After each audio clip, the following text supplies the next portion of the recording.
sejahtera bagi Anda semua. Ada berbagai macam timbangan. Timbangan lengan untuk menimbang emas.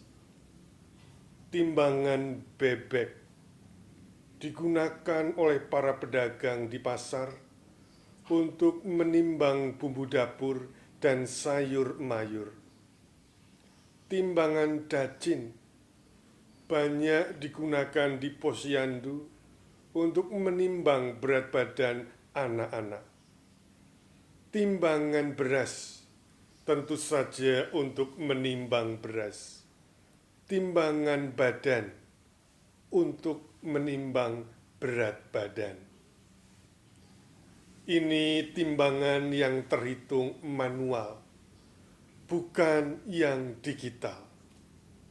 Prinsip kerja timbangan manual adalah mengupayakan keseimbangan antara berat barang yang ditimbang dengan ukuran anak timbangan. Jika sudah seimbang, berarti sudah sah, sudah impas, sudah benar. Saudara-saudara, dalam banyak hal, prinsip kesetimbangan digunakan dalam berbagai dimensi kehidupan. Sadar tidak sadar, suka tidak suka. Misalnya, jika kamu berlaku baik terhadap aku, maka sudah sewajarnya aku pun berbuat baik kepadamu.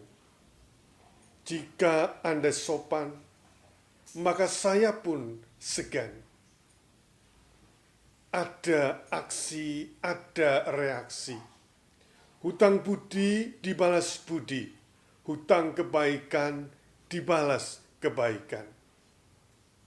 Saudara, namun bagaimana jika ia melakukan yang jahat kepada saya?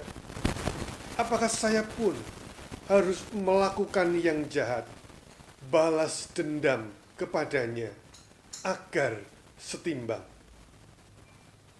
Sungguhkah prinsip kesetimbangan ini dapat digunakan dalam seluruh aspek kehidupan kita?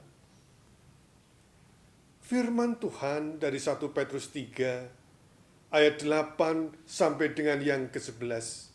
Marilah kita baca dan dengarkan. Dan akhirnya hendaklah kamu semua seia sekata, seperasaan, mengasihi saudara-saudara, penyayang dan rendah hati, dan janganlah membalas kejahatan dengan kejahatan, atau caci maki dengan caci maki. Tetapi sebaliknya, hendaklah kamu memberkati, karena untuk itulah kamu dipanggil, yaitu untuk memperoleh berkat.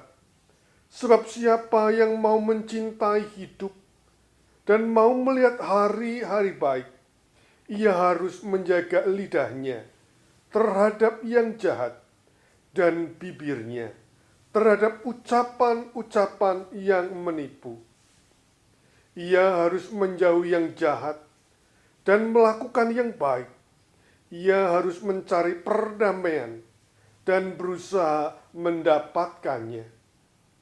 Sebab mata Tuhan tertuju kepada orang-orang benar dan telinganya kepada permohonan mereka yang minta tolong. Tetapi wajah Tuhan menentang orang-orang yang berbuat jahat. Demikianlah sabda Tuhan.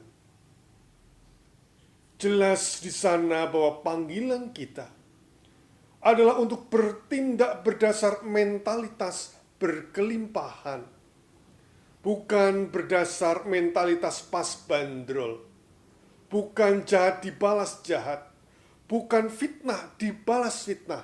Namun sekali lagi, janganlah membalas kejahatan dengan kejahatan, atau caci maki dengan caci maki, tetapi sebaliknya, adalah kamu memberkati, karena untuk itulah kamu dipanggil.